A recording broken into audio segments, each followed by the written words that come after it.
morning, guys. How's it going? It is the day after Christmas, so if y'all celebrated that, Merry Christmas to y'all. Hope y'all had a great one with your families. I know I did. It was a little rougher this time for, personal reasons, stuff happening in the family, but, you just count your blessings, and I have my wife, I have my family, and yeah, so that's really all I need, and I thank God every day for that. So, oh yeah, married man now. Married man, feels great. We had our honeymoon. Actually, we've been married a little over 2 weeks now. Goes by fast, but yeah, we had our honeymoon. We went to Jamaica, Cozumel, and Grand Cayman. It was a blast. Enjoyed it. Very, very exciting. Just this next step, this next part of our journey together, and we can't wait for everything and to see what how it unfolds. I feel amazing. Like I said, married man, I feel way different, like a new man, rejuvenated, and it's awesome because it's already getting me started on wanting to make myself better for my wife, for myself, and our family for the future. So it kind of blends in with the topic that I wanted to reach out to you guys today about, was how to set goals, or since we're getting close to the new year, New Year's resolutions, and actually keep them. As a trainer, guys, I see it all the time. People start in January, right? They're hitting the ground running, like they're in the gym 3, 4, 5 days out of the week. The gym is packed, which is kind of annoying for everybody, believe me. Being in there trying to train your clients and train yourself is so hard when it's like Royal Rumble. Like, I'm sure y'all have seen that meme where the gym in January and all the wrestlers are stuck in the on the platform, whatever it's called. It's just madhouse. It's crazy. But so you see all those people who are really dedicated, and then I want to say maybe February, March, I give them benefit of the doubt. They're probably there like 2, maybe 3 months max. And then a majority of them taper off, and they kind of just, lose it.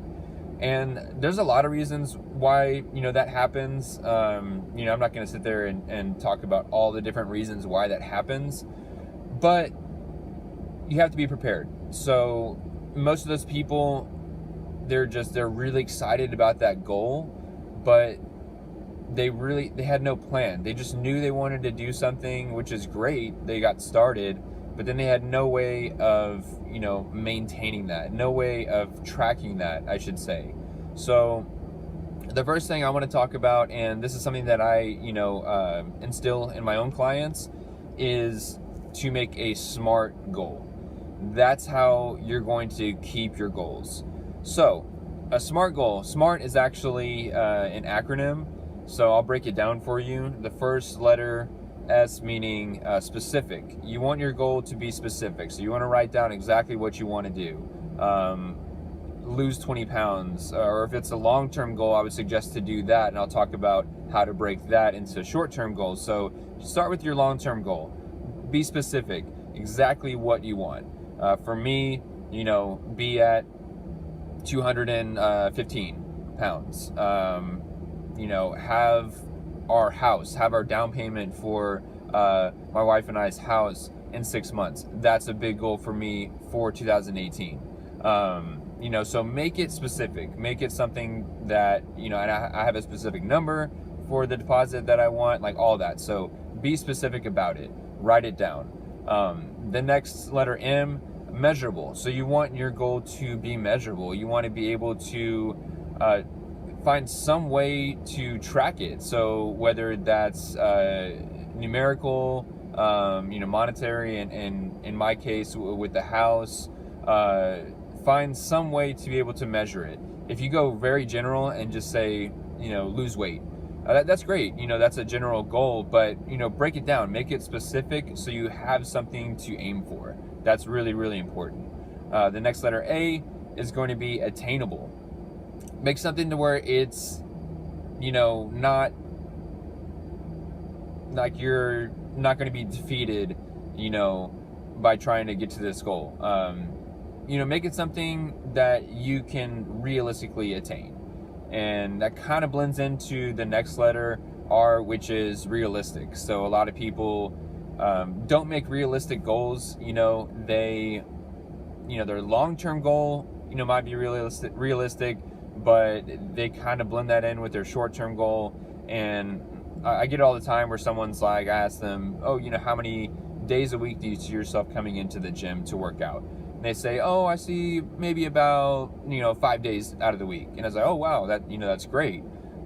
This is coming from someone who never works out though. So going from 0 to 5 days a week is really difficult. And in my mind, pretty unrealistic for the average person who's trying to go for that goal. It's just, I see it more often than not, it's too big of a goal right off the bat. So, make it something realistic, make it something that you can actually see yourself achieving. And I'm not saying that to like put a limit on you guys and what you can achieve. Never do that. But make it something that it's not going to defeat you in the process. To make it so hard to reach that you just feel, defeated, and then you don't even want to continue. T would be for time specific. So you want it to be specific to, a time frame. So like I said before, 6 months for my goal. I have a separate goal for, my weight, my physical goal that I have for myself. So make it time specific. Set a date for where you want to do it, or when you want to do it, I should say. And then you can break it down. So now I can talk to y'all guys about long-term versus short-term. Start with a long-term goal. Definitely start with a long-term goal. But then break it down, even by dates as well, into those shorter-term goals. So by, February 2018, I want to have lost 10 pounds already. So set that, you're specific with your goal. You have a way to measure it. You have a metric, and then you set the date. So once you do all that, you're great. And this is the problem that I think I see a lot of people go through is, one, they're not specific with it and they don't measure it. So they just see overall, well, I'm not losing weight, so, I'm just going to stop. I try, but it's not worth it. So, setting yourself those short-term goals, I should say, it can be less overwhelming. So when you see this long-term goal, man, 50 pounds weight loss, that's a lot. Like, I don't know how I'm going to get to that. It's very easy to become overwhelmed by that long-term goal. And so much so to where people don't end up doing it because they say it's just unattainable. I can't do that. But if you break it down into short-term goals, 5 pounds at a time, you just sort of chip away. Before you know it, you're there. And the other thing too is it keeps you motivated. It keeps you going. A lot of times what happens is when people get to their goals, so say somebody reaches that 50-pound goal also, they reached it. That's great. Maybe they had a wedding coming up or something that they wanted to lose that weight for, some kind of intrinsic motivation. They reached it. They made their goal. It's fantastic. Now what? What do you do now? So you guys, you always have to create new goals for yourself. That's also super important. Always be creating new goals for yourself, or else you're just going to be complacent and you're not going to see the purpose in anything. You're just going to be, going with the motion. And, more times than not, I see people actually get to their goal, but because they don't make a separate and new goal for themselves, they backtrack, and then they've reached their goal, but now, they're so far, backwards because they don't give themselves something new to shoot for, that now they have to focus on getting to their original goal again. So always shoot for new goals for yourself, guys. That's how you're going to keep yourself motivated, keep yourself moving along. And the last thing I wanted to mention was being a process person versus a results person. So a lot of people are results people. They just want to see results. They want to, see that transformation. They want to see the weight loss. They want to see the numbers move on the scale, and they're just fixated on that. So I consider myself to be a process person. Yes, I care about my results for sure. I want to see that I'm actually making progress by, what I'm doing for myself. But enjoying the journey is so much, it makes it so much more bearable, enjoyable.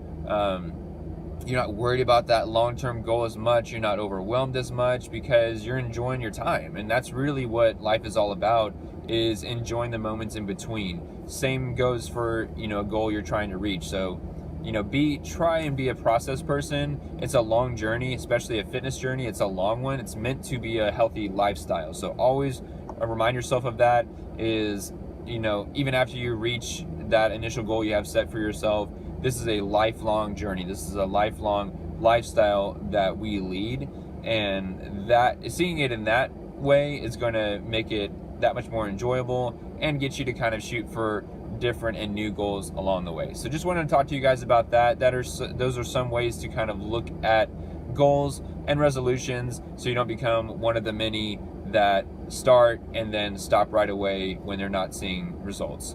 And always reach out for help as well if you need assistance reaching those goals. That's why I have a job. That's what one of our main reasons, or main roles I should say, of our job, is to keep people motivated, keep them going, set a plan for them so that they can succeed and can move towards those goals. So if you guys ever need help doing that, hiring a personal trainer is a great way to do it, because we're more than just, kick your butt, for an hour and then leave. We develop that personability with you, and, we have a hand on your success, and we make sure that we make adjustments when we need to. So if you're really serious about your goal and, it's happened to you in the past where you've backtracked and you just having trouble kind of sticking to that and reaching it, don't be afraid to ask for help. I always, ask for help. No one got where they were, almost hardly anyone got where they are today without trying to ask for help. So, it would definitely benefit you guys to do that if that's, the route you want to go. So anyways, a few days left in this year. Let's make it count. Let's get better together, guys, and be ready for the new year. Start early on those resolutions, and I promise you'll keep it. All right, guys, you have a good one.